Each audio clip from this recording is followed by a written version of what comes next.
Sin Fronteras, Western New York, Buffalo's media platform for Western New York Hispanics. Producing bicultural content that informs, entertains, and inspires the forward thinking.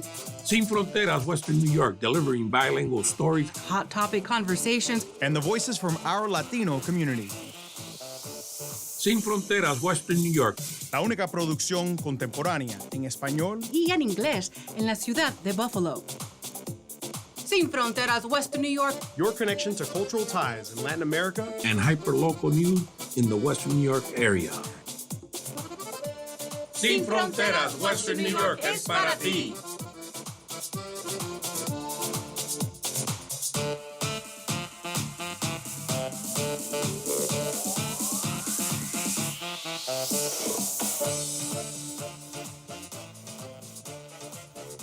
Alrighty, bienvenidos, mi gente. Welcome to yet another episode of Sin Fronteras, Western New York. What up, Kaz?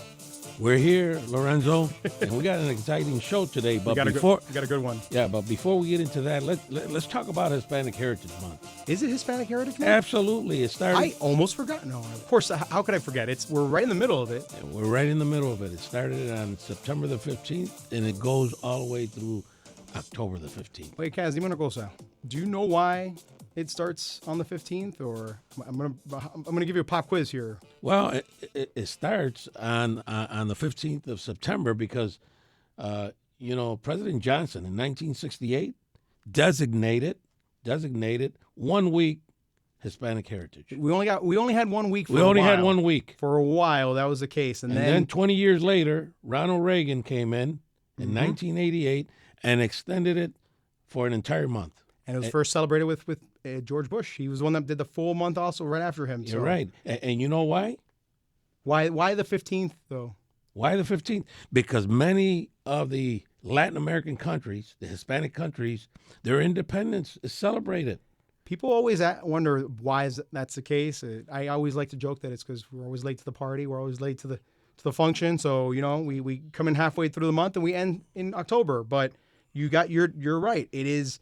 I think it's Costa Rica, Nicaragua, El Salvador, Mexico. Mexico's, I think, the next day. Mexico was in Mexico's September. the 16th. Yeah. Honduras and Guatemala. You're Look right. at my notes. I'm sorry, guys. I cheated. But Mexico's Independence Day lands on September 16th, and Chile's is actually the following day after that. So a lot of countries celebrate their Independence Day during that time span. So there you go. That's right. But here in Western New York, we celebrate the entire month with events and activities, and the Hispanic Heritage Council has been able to organize, along with our partners in the arts and cultural sector. I always say that this is your Super Bowl week, or Super Bowl month. Super Bowl month, it's a very exciting month. Well, it's important. I mean, there's so many. There's 62 million Hispanics, people that identify as Hispanics, at least I think as of the 2020 census. We got 62 and counting. And out here in Western New York, it's 70,000. Yeah, 75,000 in Western New York, and it equates to around 16%. It's important, I think. I think it goes without saying. The reason why we started this program and the station endeavor is to basically what this month's about: celebrate, honor our history, honor the influence of past generations, their contributions. You said it often that corridor, the Hispanic Heritage Corridor, does that by celebrating so many different artists, poets, writers, just influential individuals, athletes that all are part of our shared Hispanic culture. The mission of the Hispanic Heritage Council is to promote awareness and understanding of Hispanic heritage, history, and culture, and at the same time recognize the contributions of our leaders. And ongoing contributions. We're doing something here, right? You got to continue. Hopefully down the line somebody will celebrate what we're doing here. But this weekend, we got two special events. Saturday today, okay? The 28th, over at the Buffalo Naval and Military Park, we have the executive chef of Goya Foods, Fernando Deza. That's a big pull. It's going to be... That's their national chef, is it not? Yeah, executive chef. And he's going to be with us this weekend, today at the Buffalo Naval Military Park, beginning at 12 noon. We're going to have a nice cooking demonstration with some dance, with some food tasting, with a little bit of salsa and music. And tomorrow at the Ralph Wilson Explore Museum, the Children's Museum, same time, 12 noon, we're going to have the executive chef Fernando Deza at Explore More beginning at 12 noon to be able to celebrate. And, I think I heard that he's going to cook a paella.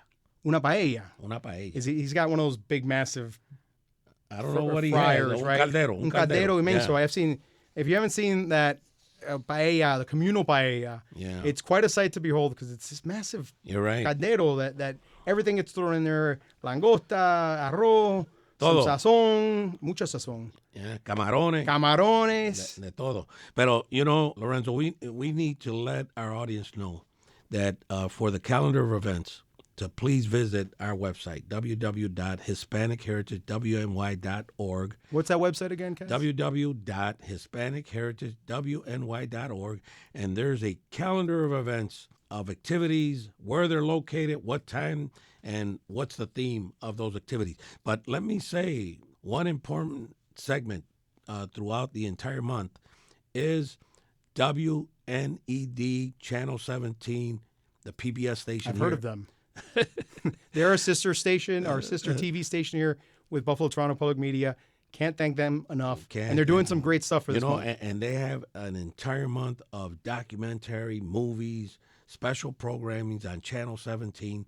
And we invite our audience to also visit our website for that directory. Well, I have a selfish plug here because I might be somebody might be mixed into this one, but on October 19th, a little bit after Hispanic Heritage Month, but still, like I said earlier, we're sometimes late to the party, but we're doing it on the 19th. Mm-hmm. We're going to have a special screening, we being WNED, WBFO, at Buffalo Toronto Public Media, down in 140 Lower Terrace, downtown, at our studios.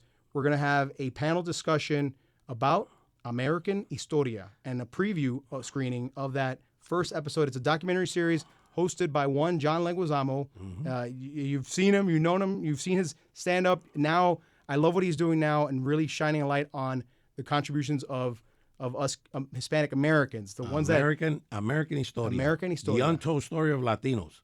But that October 19th event that you mentioned, okay, they're going to premiere a local untold stories of American Wait a history. minute. See, you're withholding information from me, Kaz. I didn't know about this one. I told you that. Did you? That. Yes, I did. But, that date, October 19th, So there's a local American Historia that was produced by our local partners here at Buffalo Toronto Public Media, WNED TV. They produced a local untold story of American Historia. So there's American Buffalo Historia. Oh, yeah. Because, wherever Latinos live, there's a story to tell. I love it. And you're a person that has seen that story here locally just happen little by little. And one day I'm going to crack you open. We're going to have a long oral kind of tradition, crack me open. oral history like that of that. But the other one I wanted to really point out, there's a lot of great events. I feel like you guys have programmed an event for every day of this month. But the other one that, if you've been listening to this program for the last few weeks that we've been doing it, I've been talking about, Samantha, our colleague, has been talking about the political crisis in Venezuela. Mm-hmm. And we are hoping to have a panel discussion at the Buffalo History Museum on October 12th. It's going to be a panel discussion with a number of important guests pertinent to the Venezuelan community here in Western New York and beyond. And, I'm not going to go into it because it's a meaty subject, a meaty story, but that's been going on now for a few years. We're hoping to really shine light on that and have some really smart, insightful people talk about what really is going on in that country because it's important to all of us, not just Hispanos, but the global community. Yeah, and I understand that, the panel consists of Venezuelans that live here in Buffalo, still have family members in Venezuela.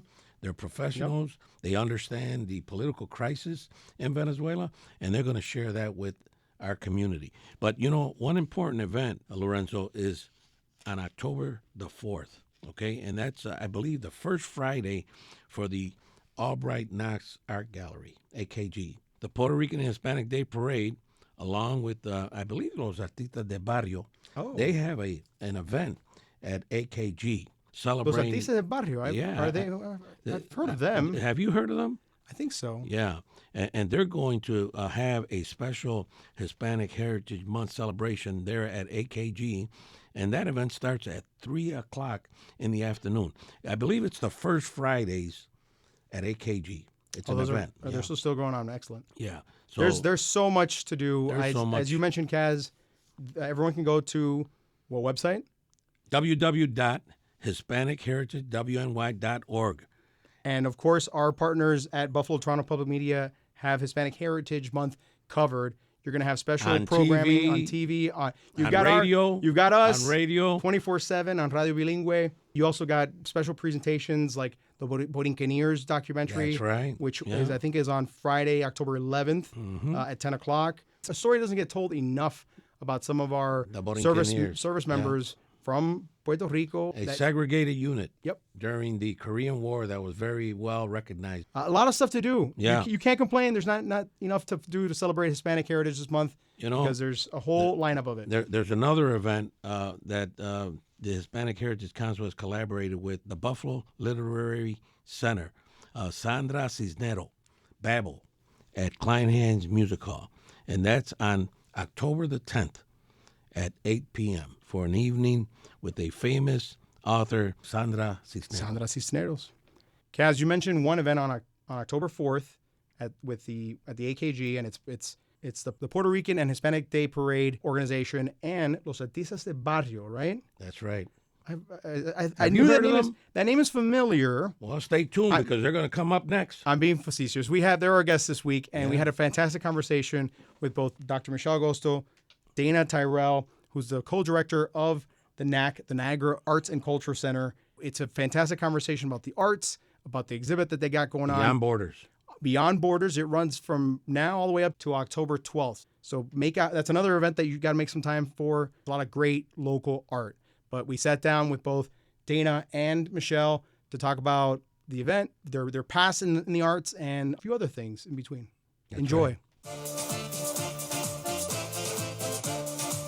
Hello and welcome back to Sin Fronteras, Western New York. I'm Lorenzo Rodriguez, and I'm joined by the one and only Kaz Rodriguez. No relation. I feel like we always that joke that never gets tiring. We're never gonna get tired of that There's joke. a lot of Rodriguez. There's too many of us. We gotta like maybe switch it up a bit. Maybe I go with like Lorenzo Rodrigo or It's like Smith. Roger Guiz to Americanize it maybe. Rodrisky. Rodrisky. Make it a little Polish there. On Sin Fronteras, we like to deal with all aspects of our Latino identity. We talk current events. We talk societal issues. We spoke a bit with our past guest, Sandra, about la gastronomía, the food, the culinary arts. Today, we're going to talk about the other arts, which is a big part of the Hispanic culture, I believe. When you talk about Hispano, you think about so many fantastic artists that have graced us with their talents. And we're going to talk about some of those that are right here in our very backyard. We mentioned it's Hispanic Heritage Month, all the way up to October 15th. And we wanted to take this interview segment today to touch on one of the cultural gems that we have in our town that a lot of folks may not know about, as well as some of the homegrown, cultivated Hispanic artists whose work is being showcased at that very location. So today, without further ado, our guests are Dana Marie Tyrell. Hello. Hi, how are you? Good. How are you? How you doing, Dana? Welcome to the show, Dana. Thank you so much for having me. And he is the gallery co-director of the Niagara Arts and Cultural Center, aka The Knack. the The NAC. Mac. Not that group from the 80s, the rock band. No, and short of a That did knick-knack, my- too. Half of a knick-knack. Half of a knick-knack. Do we know what a knick-knack is? I'm I know not what sure, but if Cadillac you is. come to Niagara Falls, I'm sure we can figure it out. And that other voice that you heard there is Dr. Michele Agosto, an artist, photographer, but more importantly for this conversation, the founding member of Los Artistas del Barrio Buffalo. Yes, hi. How Welcome, are you? Dr. Agosto. Thank Welcome, you. Michelle. Thank you, Kaz.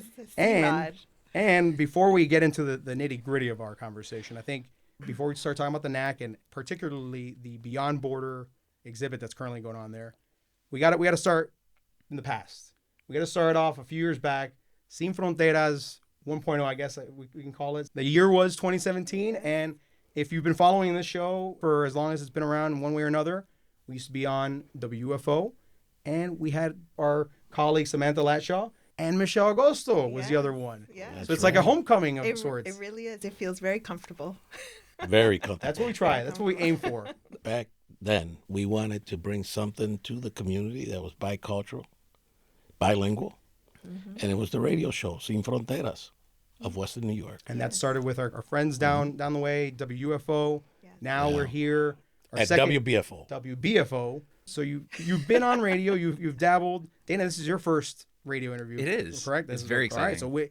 So we got to really make them feel at home. You know, and we got to express our gratitude and thanks to Buffalo Toronto Public Media There you go. for giving us the space to be able Absolutely. to communicate, inform, and educate our community. And today we're going to educate them on the arts. Absolutely. All right? Can't wait. I think where do we begin? But the NAC, right? Where a lot of great art is being showcased right now. Currently, there's a great exhibit that we'll get to in just a minute. But for those that have never heard or been to the NAC, Dana, you are the co-director. What can you tell us about the NAC? Why should folks check out this wonderful gem out here in Western New York? So the NAC, otherwise known as the Niagara Arts and Cultural Center, is one of the largest multi-art centers in upstate New York. We host a diverse group of 98 artists and tenants. We have 2 public art galleries, 3 theaters, 4 local history exhibits with education opportunities for the visual arts. And as such, over the last 25 years of our existence, we've become the cultural site of Niagara Falls. We're very proud to have cultural partners such as the Castellani Art Museum just north of us in Lewiston, but we are the only one of this kind in Niagara Falls and in Western New York. Our building is the former Niagara Falls High School. It was built around the turn of the 20th century and burned down during construction in 1922 when they were putting on an addition. The building was then reopened in 1924, so we're also hitting our centennial this year. Congratulations. Thank you very much. We look pretty good for 100, if I do say so. And as it was transitioning away from being a school at the end of the 20th century and into the 21st century, a group of local concerned citizens and activists really saw the potential of this space to become a community hub that it is today. You know, developers wanted to demolish this beautiful neoclassical high school that sits in the heart of Niagara Falls and put it in a strip mall. And it just didn't sit right with local members and leaders. So a group of artists banded together to save the building and have repaired it and professionalized it over the last 2.5 decades. And today, as I mentioned, it's one of the largest multi-art centers in upstate New York. It's over 200,000 square feet.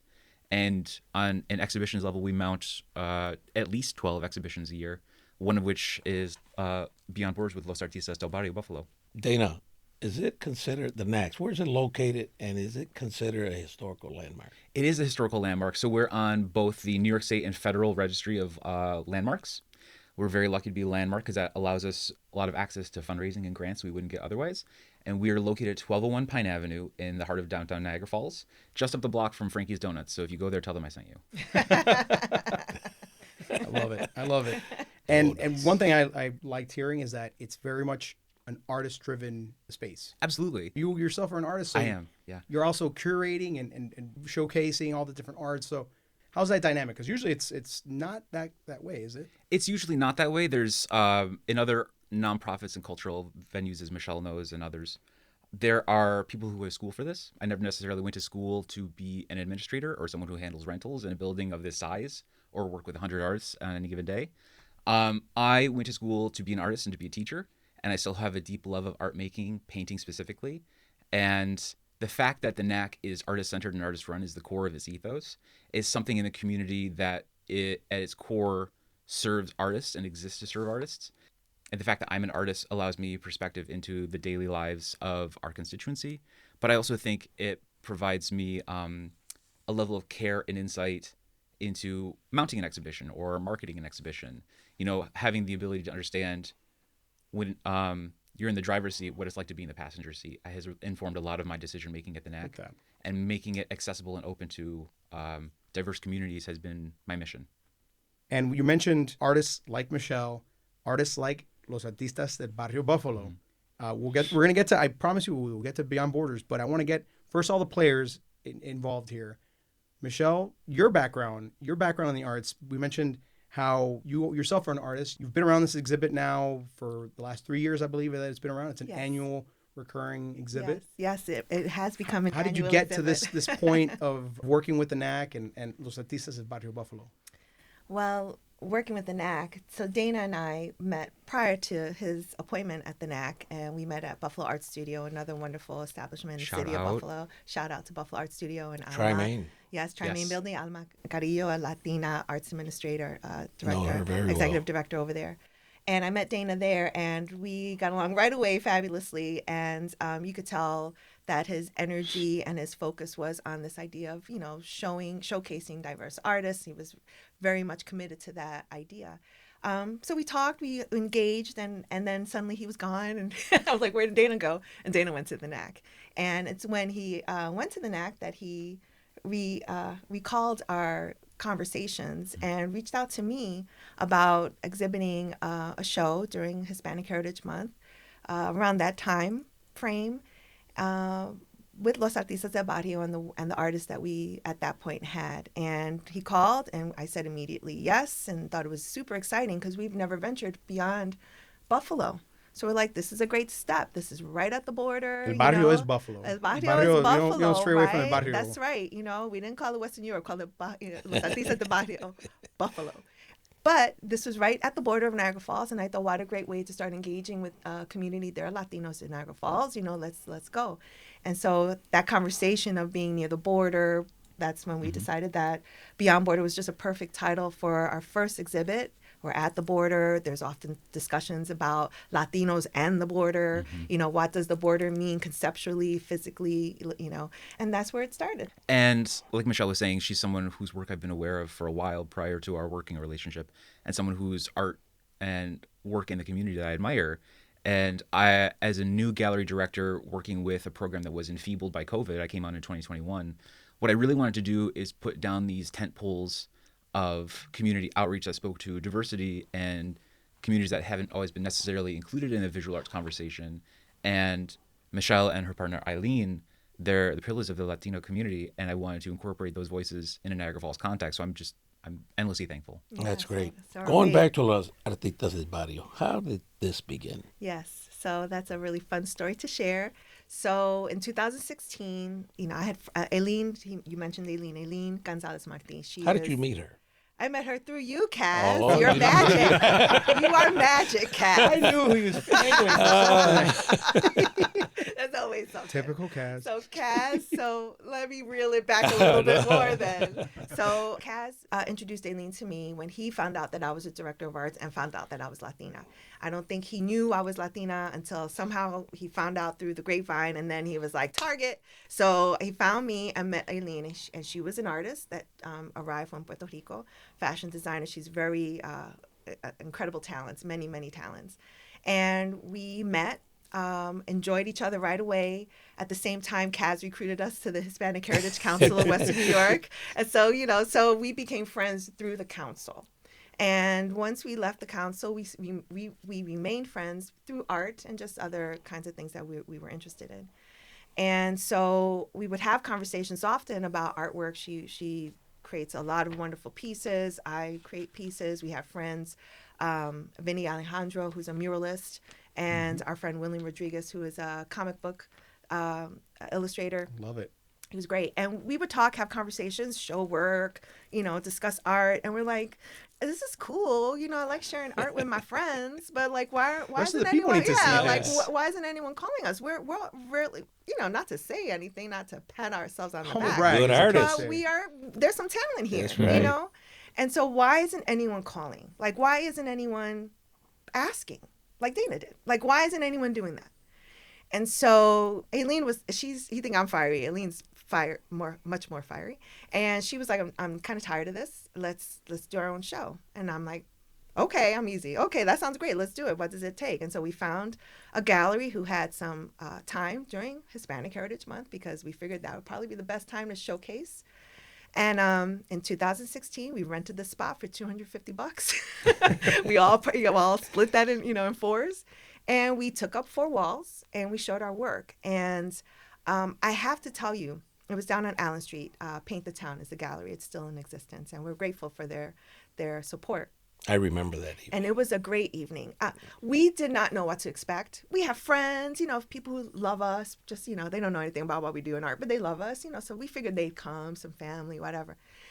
I have to tell you, that place was packed from the beginning. Even the mayor came. Mayor Brown came. And I was like, That's legit then. Listen, I took lots of pictures to prove it. But he came, Kaz was there.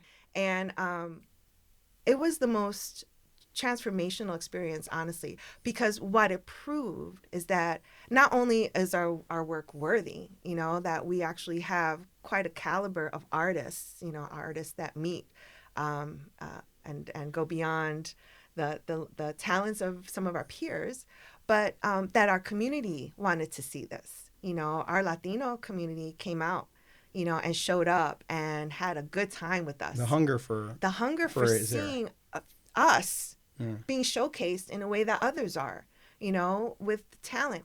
And then on top of it, we have musicians too. Some Boricua was there. We just had to go, we know how to party. But then what was even more exciting is that our community came out, but then suddenly others came. Like they walked by and they're like, what's this? And then they come in and they're like, oh, snap, that is good. They would talk to us. They would ask us questions.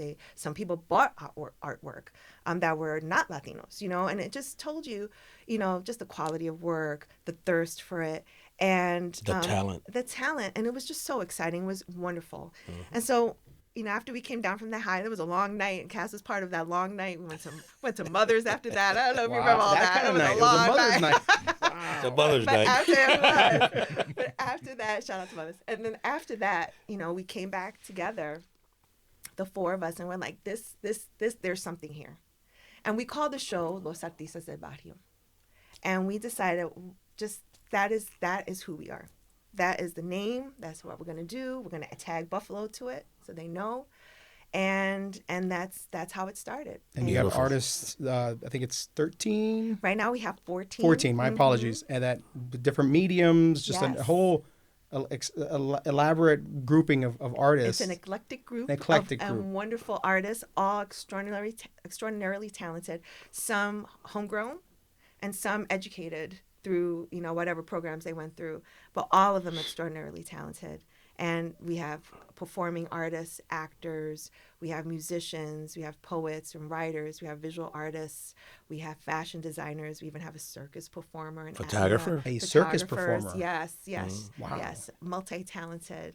And we're just really proud of everyone that's part of that group. Real big. You got to really emphasize the eclectic grouping here because that's awesome. Yes. And you got to understand Allentown on Allen Street. Yes. That's the heart of art. Yes. Is that right? Mm-hmm. Yes. And it was like a magnet. It was. To bring so many people to a venue of that nature. Mm-hmm. It was really exciting. I remember that night. And Cass, all in the middle of that. Yes. You're like we mentioned comic books. You're the Nick Fury. I don't know if I'm going to catch you with that reference. You're the Nick Fury of the Hispanic community, bringing in the Avengers together. Yes. The Hispanic Avengers. That's awesome. Yes. And if you were ever in the Hispanic Heritage District of Avenida San Juan, Eileen was the artistic author of the mastermind of those arches. Yeah, she designed those arches that are over La Avenida San Juan, and we were all proud of her work. She was just ecstatic that she had that opportunity, and they're still there, which is pretty awesome. A masterpiece here in the city of Buffalo. And Los Artistas are also to thank for the mural. A Boricua immortalized on a mural, Roberto Clemente, some say one of the greatest. Yes. And that was Los Artistas in Barrio, right? Yes, it was. How'd that come about? I love our community. I can't even express how much I love them. They gave us so much support and enthusiasm for that work. When we were painting that, they would go by and they would take pictures during the process. They would tell us we're doing a great job. They were just, they loved that it was Roberto Clemente. He's a very meaningful humanitarian for Puerto Ricans, for the world, but, baseball, but humanitarian. And just the idea of, his portrait up there in Buffalo with all the symbolism that's there. People just loved it. It was just wonderful to be able to give something to the community that they wanted. There are places in this area and others that they think they know what the community wants, so they'll put something on the wall thinking that's what they want, but they don't talk to the community, and that's not what we do. We make sure we engage with our community, we are part of the community, and we ask. It's not hard to ask. And that's what we do. And so when we put that up, we knew it was going to be a home run, no pun intended, because we knew the people would appreciate it, wanted it, knew who he was, and meant something. And of course, it's on a building of Efrain Burgos, who is Efrain Hirsalan. huge fan of Roberto Clemente. Yeah. This was really the birthed out of a conversation between me and Charlie Torres, who is the president of the Puerto Rican and Hispanic Day Friend of the shows. Parade and friend of the show. And this is why being in this community makes me so happy, because he's like, Michelle, I know you're Los Artistas. We have a wall. Interested? And I'm like, sure. I say sure to anything. You can't say no to a blank easel or free, right. And he's like, sounds good. Canvas. Let's talk to Efrain, and then we'll get some people like Hispanic Heritage Council and the Hispanic veterans, and we'll, get Everybody some money. chipped in. Everyone chipped in. That's Everybody did. And it was really based on a conversation and a desire to make that neighborhood add some more color and relevance to that neighborhood And history. and history. You're right. Yes. And there's a few more murals. Yes. And one that you're very well involved with, the Buffalo Public Schools. Yes. Right there at Mangioni's Hardware, right across from Yes. Tops. Tell us a little bit about that one. Yes, so that one was I was around Los Artistas time. We were just getting started about that time, 2017 or so. Mm-hmm. So it's about that time. And through the Hispanic Heritage Council of Western New York, we wrote a grant that worked with the Buffalo Public Schools and local Latino artists. And the Community Foundation. And the Community Foundation, thank you, Kaz, to design a community mural. So the mural was designed by artists locally in the community, Latino artists mostly, and we had some other artists that we worked with, children, in our summer program. And we all collaborated. Community put hand to canvas. Community members, they were all invited to help paint this. And it is a big community paint by numbers. It was very, very much like that. We had little spaces. Here's the color. Fill this in, and people loved it because suddenly they could say, "I helped paint that," and it's in my neighborhood. And it's a new way to connect hands-on with your surrounding, your neighborhood. 100%. And the children, of the school. So the they were children, part the of that. schools, the artists, the community. And it's a beautiful mural. The name is from one home to another. A un hogar a otro. De un hogar a otro. Right. Thank you. And so it really does. The name explains the mural. It starts on the left side of the mural with different areas that our students have come from. So if they're not right here from the States, they came from Burma, if they came from Puerto Rico, if they came from Vietnam, if they came from wherever, there are images of elephants and the flora and fauna of those areas, and it transforms. It goes from that left side, kind of go over the sea into Lake Erie, with birds transitioning from the local tropical birds of those countries to the Canadian geese of here. And they go into Niagara Falls and New York. And then you see the iconic symbolisms like Shark Girl and City Hall and the falls and all those ice skating, those activities that children do here when it's cold, as opposed to the flying of kites on the other side, and just this beautiful arc of transition from one home to another. It's really a beautiful, you can stare at that for hours. It is a beautiful piece that everyone had a hand in. Michelle, you work in visual arts, but you can tell your radio background because you painted that picture in my mind, and hopefully our listeners' minds fairly well. Theater of the mind. That's what they say radio is. A lot of passion. Well, that's a lot of you need passion that. You need in that. her I think work. we got two passionate individuals here that really have put their all into what they do. So I guess now we got to talk about the centerpiece here of our conversation, Beyond Borders, because you mentioned it. It's all the different borders that whether figuratively or literally that we've crossed. What is Beyond Borders? How can you describe it?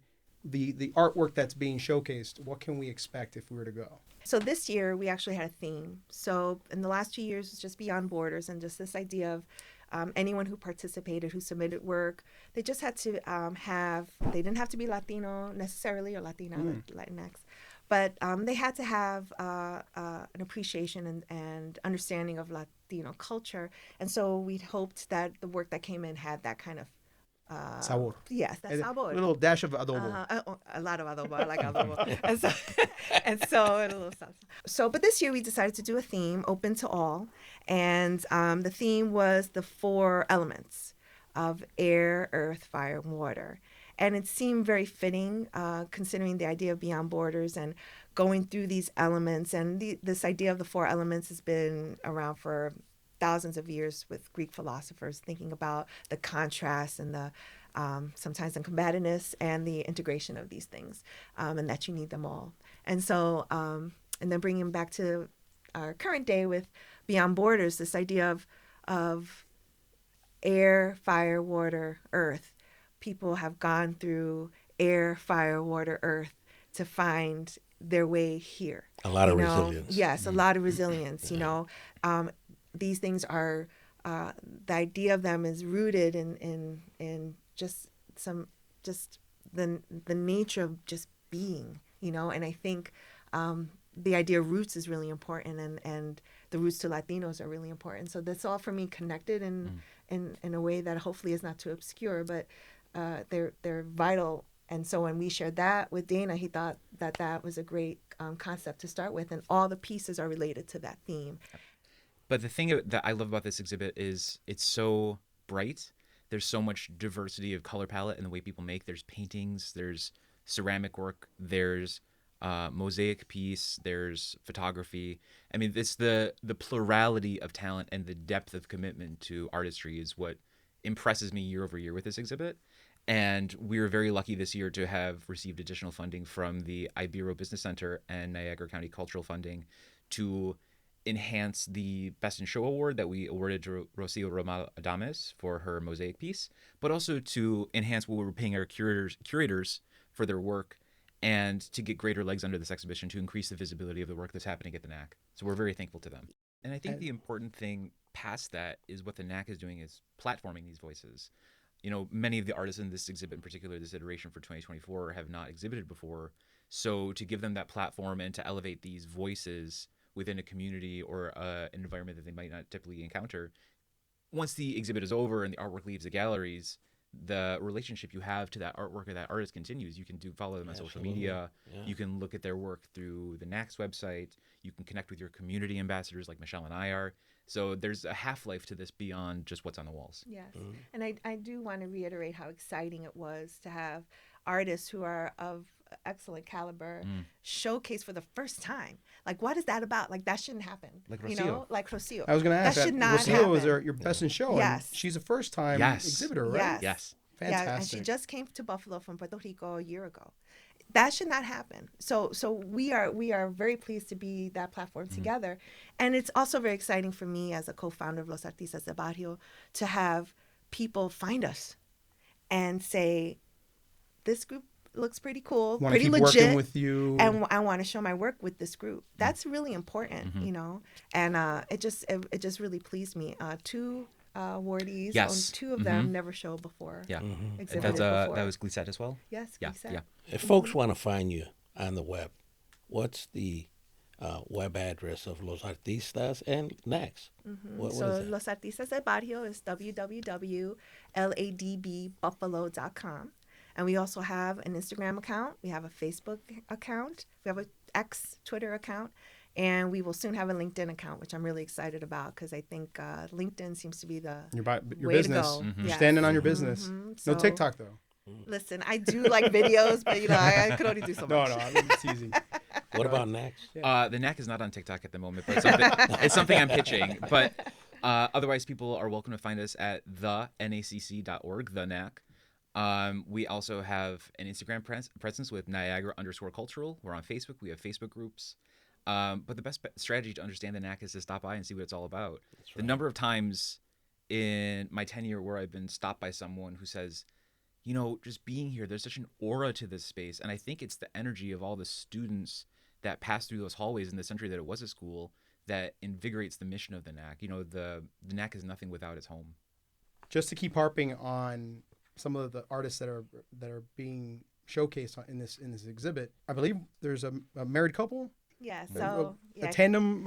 Yes, so it's Dr. Glisette Morales and Nino Morales, and they are a married couple, beautifully married couple, and they comprise of their own arts organization called Amapola Arts, and she's a ceramicist and he is a painter, And we were so excited. This is the first time they exhibited with us, and they were inspired by the energy and enthusiasm that they chose that during our reception to become members. So they are brand new spanking members of the group, and we couldn't be prouder because their talents are amazing. And that's one thing that's so different and unique about our group. We're not here to take over anybody. What we want to do is elevate, uplift, and share what we do as a group of artists that are here to help one another.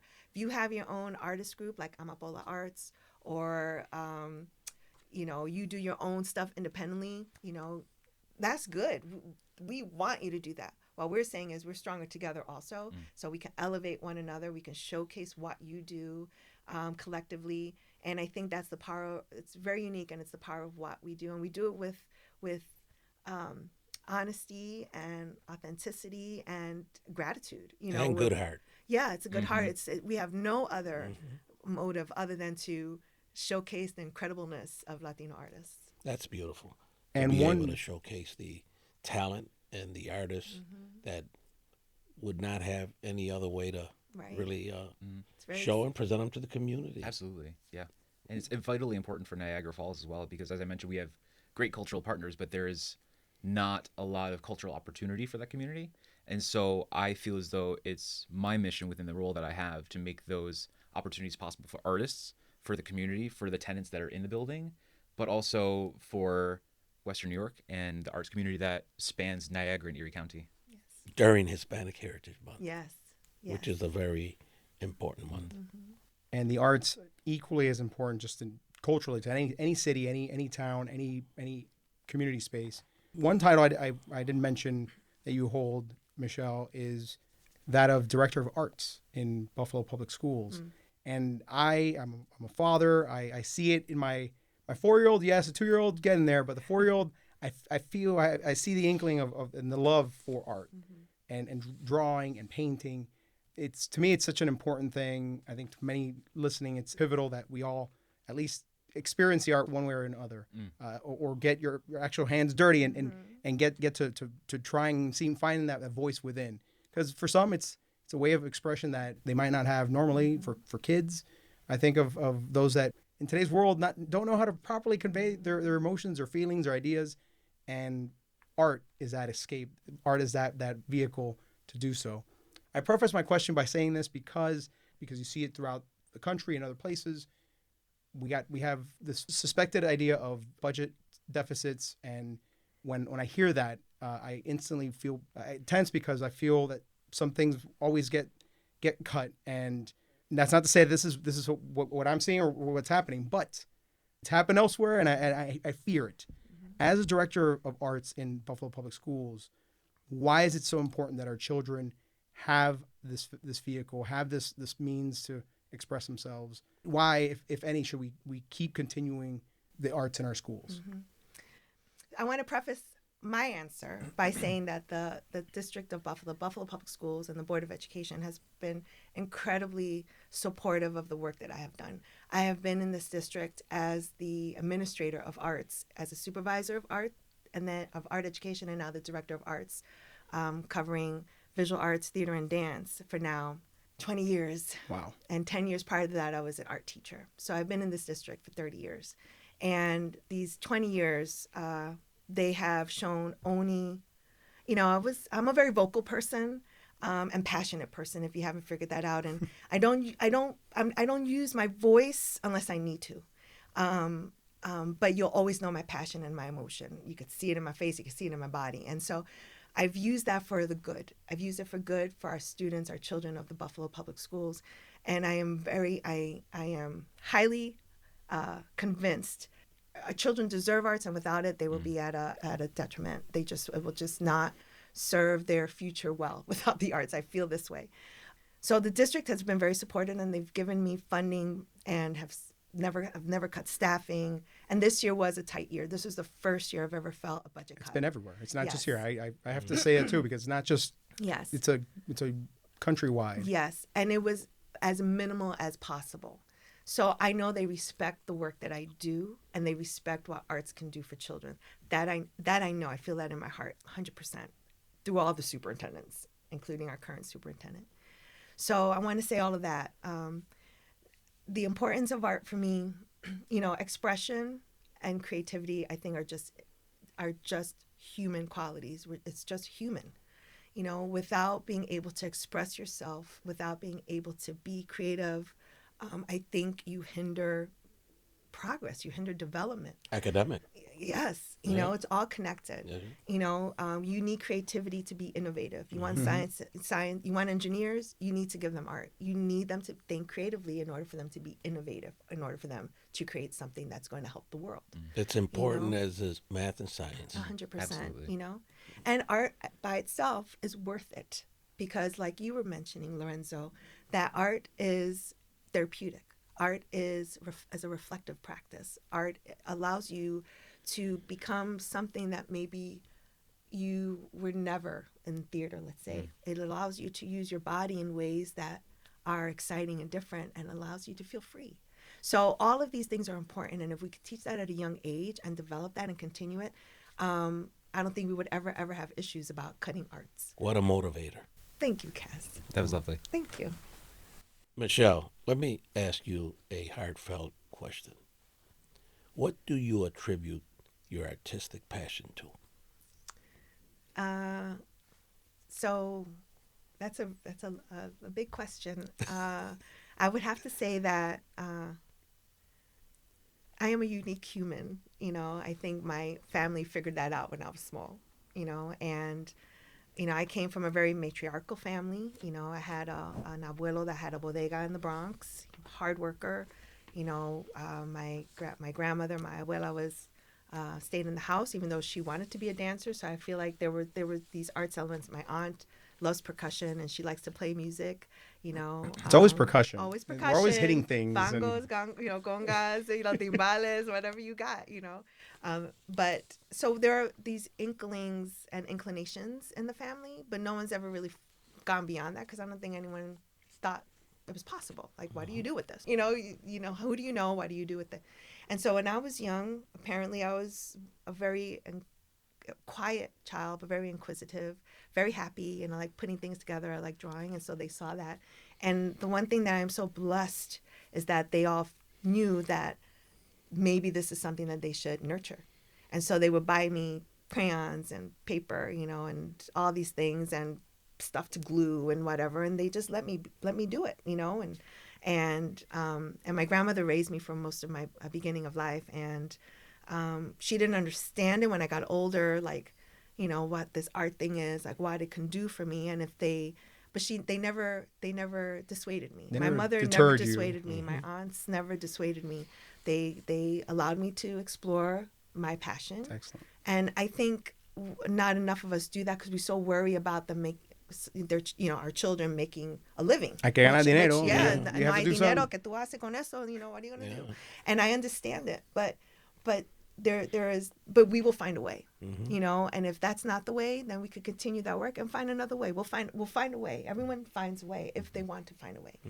And so I'm very lucky to have a family that allowed me to figure this out, and I did, and it was just their love and encouragement that let me be who I wanted to be. What a beautiful story. Thanks, it goes back to the family. 100%. Goes back to family values. Goes back to upbringing and giving you that liberty to explore the world. Yes. And right now you're making a difference Thank you. in Western New York. Thank you. I hope that I am. That's in great. Some way. Thank you. It's a beautiful story. isn't it, Absolutely. Lorenzo? Absolutely. Dana, how did you find the arts? How did the arts find you? The arts found me in a lot of ways, and I hear a lot of parallels in Michelle's story to my own. I come from a family with a lot of creative impulses. If my mother's path hadn't been chosen for her, then she would have been a writer. Shout out, Mom. It's always the moms, I feel like. It was. My mom and was the so, one that put a pen and paper and. Well, that's the thing. So as long colors. as I can remember, I've been the kid that was coloring. My Nana had like a wall of fame going down to her basement with everything I drew for generations. I love that. And in a lot of ways, I think of myself as like, something that could have manifested if my mom had become a creative person. So I carry that with me as well. She was limited by gender expectations and societal expectations of the era. But that was something that was never imposed on me by my family. I mean, of course, they were like, oh my God, what are you going to do for a living? but I would like to think I've somehow found my way. And I've realized that being an artist is as intrinsic to me as having blue eyes. It's an immutable part of who I am, and that has to be fed like any other part of your personality. So to incorporate that into my professional life is just really beautiful. Yes, we're very lucky, you and I. Yeah, extremely. I was gonna say it's great, and it's just perfect when you can take your innate passions and yes, monetize it and make it something that'll let you have a decent life, but to showcase it and share it, and also use it to lift others up. Because I'm sure the work that you have all done, the work that you're doing now, the work that you support, does that to other people and to the audience that appreciates it. So, And there's another historical connection. You have a permanent exhibition at the moment, Freedom Crossing. Oh, yes. at the NAC. Tell us about that. Yes. So that one is at Freedom Park. Freedom Park. And yes, it used to be called Broderick Park. They switched to Freedom Park, and it's actually another Buffalo Public School piece working with, again, artists and our young children. I'm really proud of these murals. As and you again, should be. I've seen that one. yes, It's they're wonderful. You're leaving your mark all over, You Michelle. know, Kaz, I'm following the No, king. no, over no. here. That's a tough act to follow. It is a tough act to follow. But you know what? It's just so, I'm so glad you mentioned that, because we have several murals that the Buffalo Public School students have created, starting with the one that we did with the Hispanic Heritage Council, and they are impressive. They are quality pieces that our children and our teachers and teaching artists created, and that one is really a wonderful piece because it really tells the story of the Underground Railroad, tells the story of the Native Americans that had that land prior, and then it tells the story of how that park is used today as a recreational place for young people and families to come together from all different walks of life. And that's the Freedom Wall. Freedom Wall. That's the Freedom Crossing. That's Freedom Park. Park. And that's at the foot of Ferry, and there are 3 panels there. Who leads that effort there? Is it That is George Friends of Broderick Park and George Johnson? Yep. Yeah. And you have many cultural events out there. I hear the music all the time. Oh, yes. Tell us about that. Oh, yes. I used to be part of their board. I had to step away. Okay. But they started a wonderful spring to fall festival. Yeah, that they bring all different diverse groups together, play music from different cultures, vendors, food, and it really is to celebrate the people who use that park, which that park has so many different people going through that there. And so it allows all people to feel welcomed and celebrate their cultures there. It's a great idea. It's wonderful. That's great. Well, folks, we're talking with Dana Tyrell, the gallery co-director of NACS, and Dr. Michele Agosto, the co-founder of Los Artistas de Barrio. Yes, sir. What special guest today? We had quite a conversation about the arts, about their connection to the arts, how they're in passing that on to our community, and ultimately, when we talk about the arts, it's beautifying our space, our living space, our community, and as we mentioned before, hopefully inspiring the next crop of artists to do beautiful things of their own. That's a very important point you said there, Lorenzo. Impacting the future generations. Yes, absolutely. Okay. Yes, not inspiring just artists, but people who appreciate and support the arts. Because not everyone could be an artist. I mean, I won't put it out there. Right? Someone has to foot the bill. But somebody has to support. Hey, Yes. it's subjective. It's art to somebody. Don't get me started on Jackson Pollock. I'll tell you my thoughts on their work. But I wanted to point out also about the NAC. It's constantly like a lot of work in progress. There's currently some new things going on at the NAC. Yeah. So even at 25 years old, we are a beautiful work in progress. Next year, we're undertaking an $8.5 million capital campaign spearheaded by the Ralph C. Wilson Jr. Foundation to restore the 1,000-seat Legacy Theater at the heart of the building, which will then be able to accommodate Broadway caliber shows in 2026, if calendars hold. One other thing I'd like to plug is our rehearsal rental program at the NAC, which allows performers, musicians, jugglers, dad bands to rent rehearsal space for $5 an hour. You have dad bands currently? We have many dad bands, but I say that with love. With love. And it's another great program funded by the New York State Council on the Arts that helps make art and art rehearsal space accessible in the city of Niagara Falls. That's beautiful. So if you're looking for a place to try out your hand in whatever, rock band or Juggling. Or you have jugglers? Yes, we have. I feel like the next logical step for Los Artistas de Barrio and the NAC is to do a circus, because you have a circus performer, you have a juggler in a rental space. Like that's hey, that's I think it's the next logical one. Thank you so much to Dana, to both you and Michelle. Thank you so much for sharing your Thank passion, you for coming in. your Can I do a stories. shout out? Sure. I just want to share a couple things before we go. Go ahead. I Go right gotta ahead. do the marketing. Go ahead. Gotta put it out there. So Los Artistas del Barrio has 2 events coming up. They're popular events, and we invite all community members to come out. December 6th. Oh, our okay. Ugly Suéter. Ugly suéter. Not Yes. ugly Suéter sweaters. feo. Suéter, Suéter you feo. can say it that way, but it's ugly suéter. Suéter.